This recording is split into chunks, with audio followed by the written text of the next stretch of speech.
बच्चों, आज हम पढ़ेंगे कक्षा 9 सामाजिक अध्ययन के अंतर्गत समकालीन भारत विषय का अध्याय 5 प्राकृतिक वनस्पति तथा वन्य प्राणी। हम आपको बताएंगे बच्चों इस पाठ से संबंधित प्रश्नों के उत्तर अभ्यास प्रश्न उत्तर में। तो चलिए शुरू करते हैं। सबसे पहले आप देख सकते हैं यहाँ पर पहला प्रश्न है वैकल्पिक प्रश्न, और यहाँ पर आप देख सकते हैं बच्चों फर्स्ट है रबड़ का संबंध किस प्रकार की वनस्पति से है।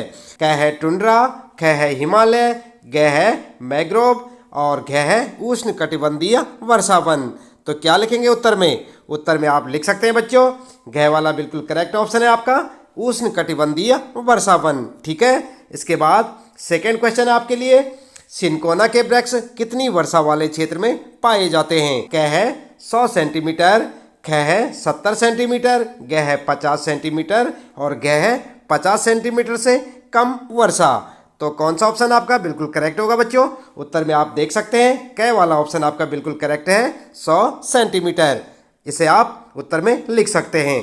इसके बाद बच्चों थर्ड क्वेश्चन है यहाँ पर आपका, सिमलीपाल जीव मंडल नीचे कौन से राज्य में स्थित है। और यहाँ पर आपके ऑप्शन क है पंजाब, ख है दिल्ली, ग उड़ीसा और ग है पश्चिम बंगाल।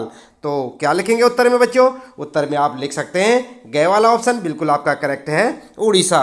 ठीक है। इसके बाद अगला क्वेश्चन है बच्चों, भारत में कौन से जीव मंडल निचय विश्व के जीव मंडल निचयों में लिए गए हैं। यहाँ पर लिखेंगे लिए गए हैं। और आपके ऑप्शन है बच्चों क है मानस, ख है मन्नार की खाड़ी, ग है नीलगिरी और घ है पन्ना। तो क्या होगा उत्तर बच्चों? उत्तर में आप लिख सकते हैं ख मन्नार की खाड़ी और ग नीलगिरी, यानी कि यहाँ पर दो ऑप्शन आपके बिल्कुल करेक्ट है, आप इन्हें लिख सकते हैं और आपके इस प्रश्न का उत्तर हो जाएगा। इसके बाद बच्चों दूसरा प्रश्न है फिर आपका संक्षिप्त उत्तर वाले प्रश्न, और यहाँ पर क्या है आपके लिए पारिस्थितिक तंत्र किसे कहते हैं। उत्तर में आप लिख सकते हैं बच्चों किसी भी क्षेत्र के पादप तथा प्राणी आपस में तथा अपने भौतिक पर्यावरण से अंतर संबंधित होते हैं और एक पारिस्थितिक तंत्र का निर्माण करते हैं। पारिस्थितिक तंत्र भौतिक पर्यावरण तथा इसमें निवास करने वाले जीव जंतुओं की पारस्परिक निर्भरता का तंत्र है। मनुष्य भी इस पारिस्थितिक तंत्र का अविच्छिन्न भाग है। वह वनस्पति तथा अन्य जीवों का प्रयोग करता है। ठीक है बच्चों।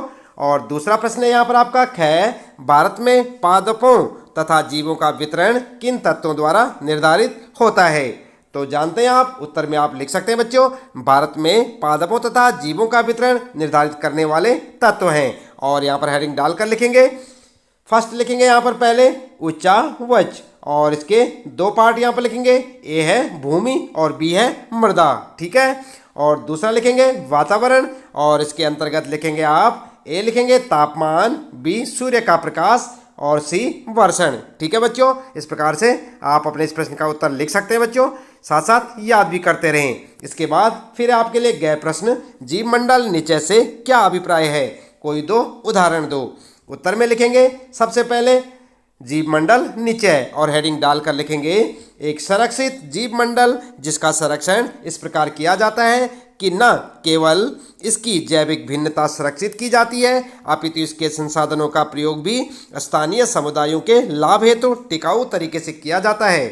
उदाहरण के लिए नीलगिरी और सुंदरवन। ठीक है। इस प्रकार से आप अपना उत्तर लिख सकते हैं। इसके बाद अगला है बच्चों घ, कोई दो वन्य प्राणियों के नाम बताइए जो कि उष्ण कटिबंधीय वर्षा और पर्वतीय वनस्पति में मिलते हैं। उत्तर में आप लिख सकते हैं बच्चों, उत्तर लिखेंगे उष्ण कटिबंधीय वर्षा वनों में पाए जाने वाले पशुओं में हाथी, बंदर, लैमूर, एक सींग वाले गैंडे और हिरण हैं। वहीं पर्वतीय वनों में प्रायः कश्मीरी महामृग, चित्रा हिरन, जंगली भेड़, खरगोश, तिब्बतीय बारहसिंगा, याक, हिम तेंदुआ, गिलहरी, रीछ, आईबैंक्स, कहीं कहीं लाल पांडा, घने बालों वाली भेड़ और बकरियां पाई जाती हैं। ठीक है बच्चों। इस प्रकार से आप अपना उत्तर लिख सकते हैं। इसके बाद बात करते हैं फिर शुरू होता है आपका तीसरा प्रश्न है, निम्नलिखित में अंतर कीजिए। और यहाँ पर आप देख सकते हैं बच्चों क है वनस्पति जगत तथा प्राणी जगत और ख है सदाबहार और पर्णपाती वन। सबसे पहले आप लिखेंगे क के लिए, आप देख रहे हैं यहाँ पर वनस्पति जगत और प्राणी जगत। इस प्रकार से आप एक टेबल बना लें और इसमें लिखेंगे नंबर 1 वनस्पति जगत में लिखेंगे किसी क्षेत्र विशेष अथवा अवधि में भू परपटी पर पाई जाने वाली सभी प्रकार की पौधों की प्रजातियों को वनस्पति कहा जाता है।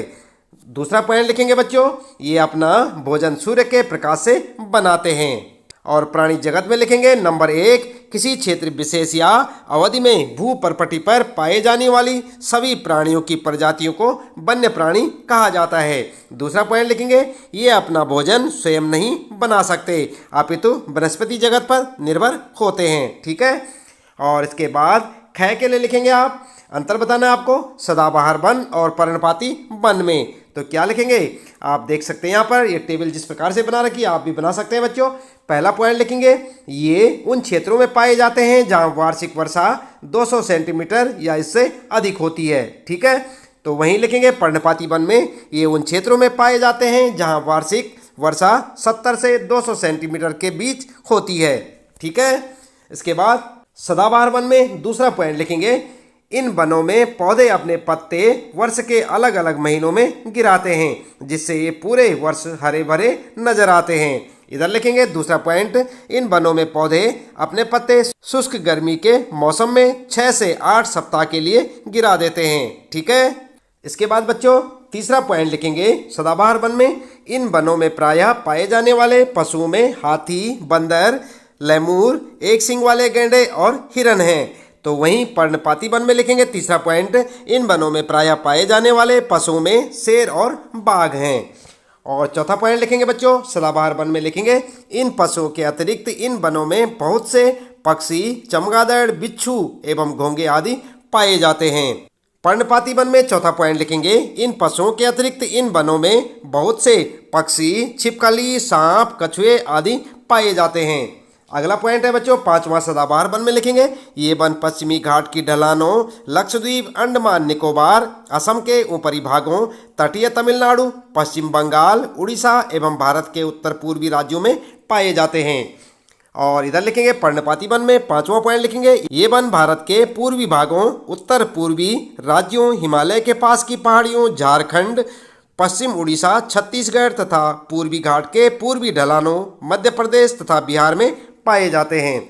अगला पॉइंट है बच्चों छठा पॉइंट लिखेंगे सदाबहार वन में इन वनों में प्रायः पाए जाने वाले वृक्षों में आबनूस, महोगनी, रोडवुड आदि हैं। और इधर लिखेंगे छठा पॉइंट इन वनों में पाए जाने वाले पेड़ों में सागौन, बांस, साल, शीशम, चंदन, खैर, नीम आदि प्रमुख हैं। और आपके इस प्रश्न का उत्तर हो जाएगा। ध्यान रहे बच्चों ठीक इसी प्रकार से आप अंतर लिखें और उन्हें याद भी करें। इसके बाद अगला प्रश्न है चौथा भारत में विभिन्न प्रकार की पाए जाने वाली वनस्पति के नाम बताएं और अधिक ऊंचाई पर पाए जाने वाली वनस्पति का ब्यौरा दीजिए। उत्तर में आप लिख सकते हैं बच्चों भारत में पाए जाने वाली विभिन्न प्रकार की वनस्पति इस प्रकार है और हेडिंग डालकर लिख सकते हैं, पॉइंट बनाकर लिखें। क उष्णकटिबंधीय वर्षा वन। दूसरा लिखेंगे ख उष्णकटिबंधीय पर्णपाती वन। अगला लिखेंगे ग उष्णकटिबंधीय कटीले वन तथा झाड़ियाँ। फिर लिखेंगे घ पर्वतीय वन और गै लिखेंगे मैग्रोव वन। और इसके बाद दूसरी हेडिंग लिखेंगे उच्च प्रदेशों की वनस्पति और हेडिंग डालकर लिखेंगे क पर्वतीय क्षेत्रों में तापमान की कमी तथा ऊंचाई के साथ साथ प्राकृतिक वनस्पति में भी अंतर दिखाई देता है। वनस्पति में जिस प्रकार का अंतर हम उष्णकटिबंधीय प्रदेशों से टुंड्रा की ओर देखते हैं उसी प्रकार का अंतर पर्वतीय भागों में ऊंचाई के साथ साथ देखने को मिलता है। ठीक है। अगला है बच्चों ख 1000 मीटर से 2000 मीटर तक की ऊंचाई वाले क्षेत्रों में आर्द्र शीतोष्ण कटिबंधीय वन पाए जाते हैं। इनमें चौड़ी पत्ती वाले ओक तथा चेस्टनट जैसे वृक्षों की प्रधानता होती है। ठीक है। और गै वाले में लिखेंगे 1500 से 3000 मीटर की ऊंचाई के बीच शंकुधारी वृक्ष जैसे चीड़, देवदार, सिल्वर, फर, स्पूस, सीडर आदि पाए जाते हैं। अगला है बच्चों घ लिखेंगे ये वन प्रायः हिमालय की दक्षिण ढलानों, दक्षिण और उत्तर पूर्व भारत के अधिक ऊंचाई वाले भागों में पाए जाते हैं। अगला लिखेंगे फिर ग अधिक ऊंचाई पर प्रायः शीतोष्ण कटिबंधीय घास के मैदान पाए जाते हैं। प्रायः 3600 मीटर से अधिक ऊंचाई पर शीतोष्ण कटिबंधीय वनों तथा घास के मैदानों का स्थान अल्पाइन वनस्पति ले लेती है। सिल्वर, फर, जूनियर, पाइन व बर्च इन वनों के मुख्य वृक्ष हैं। आई बात समझ में। इस प्रकार से आप अपने चौथे प्रश्न का उत्तर लिख सकते हैं बच्चों। पॉइंट बनाकर लिखें और उन्हें याद भी करें।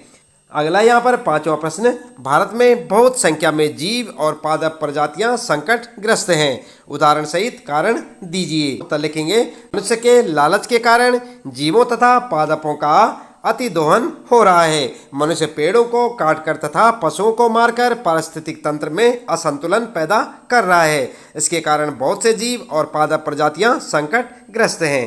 ठीक है। इसके बाद अगला प्रश्न है बच्चों, छठा प्रश्न, भारत वनस्पति जगत और प्राणी जगत की धरोहर में धनी क्यों है? उत्तर में लिखेंगे, भारत में पृथ्वी की लगभग सभी भौतिक विशेषताएं मौजूद हैं, जैसे पर्वत, मैदान, मरुस्थल, पठार एवं द्वीप आदि। ये पांचों कारक भारत में वनस्पति जगत एवं प्राणी जगत की वृद्धि एवं विकास के लिए या जैविक विविधता के लिए अनुकूल हैं। हमारा देश भारत विश्व के मुख्य 12 विविधता वाले देशों में से एक है। लगभग 47,000 विभिन्न जातियों के पौधे पाए जाने के कारण यह देश विश्व में 10वें स्थान पर और एशिया के देशों में चौथे स्थान पर है। भारत में लगभग 15,000 फूलों के पौधे हैं, जो कि विश्व में फूलों के पौधे का 6% है। इस देश में बहुत से बिना फूलों के पौधे भी हैं, जैसे फर्न, शैवाल, एल्गी तथा कवक, फंजाई आदि पाए जाते हैं। भारत में लगभग 89,000 जातियों के जानवर तथा ताजे तथा समुद्री पानी की विभिन्न प्रकार की मछलियां पाई जाती हैं। देश के विभिन्न क्षेत्रों में विभिन्न प्रकार की मृदा, आर्द्रता एवं तापमान में अत्यधिक भिन्नता के साथ अलग अलग प्रकार का वातावरण पाया जाता है। पूरे देश में वर्षा का वितरण भी असमान है। वनस्पति जगत एवं प्राणी जगत की विभिन्न प्रजातियों को अलग अलग प्रकार की वातावरण संबंधी परिस्थितियां, विभिन्न प्रकार की मृदा चाहिए होती है। इसलिए भारत वनस्पति जगत तथा प्राणी जगत की धरोहर में धनी है। ठीक है बच्चों, इस प्रकार से आप अपने इस प्रश्न का उत्तर लिख सकते हैं। और इसके बाद फिर शुरू होता है आपका यहाँ पर मानचित्र कौशल। आप देख रहे हैं यहाँ पर, और पहला प्रश्न है, भारत के मानचित्र पर निम्नलिखित दिखाएं और अंकित करें। और क्या दिखाना है आपको, ये देख रहे हैं ना आप यहाँ पर, क है उष्ण कटिबंधीय वर्षा वन, ख है उष्ण कटिबंधीय पर्णपाती वन और ग है 2 जीव मंडल नीचे भारत के उत्तरी, दक्षिणी, पूर्वी और पश्चिमी भागों में। तो इसके लिए आपको एक मानचित्र बनाना होगा बच्चों। यहाँ पर आप देख सकते हैं बच्चों, उष्ण कटिबंधीय वर्षा वन आपको दिख रहा है यहाँ पर। और इसी प्रकार से आप देख सकते हैं काजीरंगा, और यहाँ पर ये मानस, यहाँ पर राजा जी, और यहाँ पर है ये रणथंभौर। ठीक है, इस प्रकार से आप दिखा सकते हैं बच्चों। और साथ ही साथ आप देख सकते हैं उच्च कटिबंधीय पर्णपाती वन, देख रहे हैं आप यहाँ पर। तो इस प्रकार से आप एक मानचित्र बना सकते हैं बच्चों और उसे भर सकते हैं। इसके बाद बच्चों आपके लिए फिर परियोजना कार्य, और यहाँ पर एक है, अपने पड़ोस में पाए जाने वाले कुछ औषधि पादप का पता लगाएं। और ख है यहाँ पर, किन्हीं 10 व्यवसायों के नाम ज्ञात करो जिन्हें जंगल और जंगली जानवरों से कच्चा माल प्राप्त होता है। और इसी प्रकार से अगला है ग, वन्य प्राणियों का महत्व बताते हुए एक पद्यांश या गद्यांश लिखिए। और अगला है फिर घ, वृक्षों का महत्व बताते हुए एक नुक्कड़ नाटक की रचना करो और उसका अपने गली मोहल्ले में मंचन करो। और फिर ग है आपके लिए, अपने या अपने परिवार के किसी भी सदस्य के जन्मदिन पर किसी भी पौधे को लगाइए और देखिए कि वह कैसे बड़ा होता है और किस मौसम में जल्दी बढ़ता है। और सबसे पहले आप देख सकते हैं, चाहे तो काय के लिए आप इस प्रकार लिख सकते हैं, जैसे तुलसी, नीम, बबूल और कचनार। ठीक है, ख के लिए लिखेंगे पशुपालन, मछली पालन, बढ़ईगिरी, ऊन उद्योग, कागज उद्योग, चमड़ा उद्योग, रबड़ उद्योग आदि। और इसके बाद ग, घ और ग, ये बिल्कुल आपको अपने हिसाब से लिखने होंगे इनके उत्तर। आप प्रश्न देखकर सही ढंग से उत्तर लिख सकते हैं। तो बच्चों, इस प्रश्न के उत्तर के साथ ही इस पाठ से संबंधित प्रश्नों के उत्तर यहाँ पर समाप्त होते हैं। उम्मीद है कि आपको अच्छे से समझ आए होंगे। इसी प्रकार लगातार कक्षा 9 समकालीन भारत के सभी पाठों के प्रश्न उत्तर जानने के लिए आप लगातार जुड़े रहें हमारे साथ। और यदि आप चैनल में पहली बार आए हैं तो चैनल को सब्सक्राइब अवश्य कर दें, बेल आइकन भी दबा दें बच्चों, ताकि आपको आने वाली प्रत्येक पाठ की वीडियो की नोटिफिकेशन मिलती रहे। मिलते हैं फिर अगली वीडियो में नए पाठ के कुछ नए प्रश्न उत्तरों के साथ।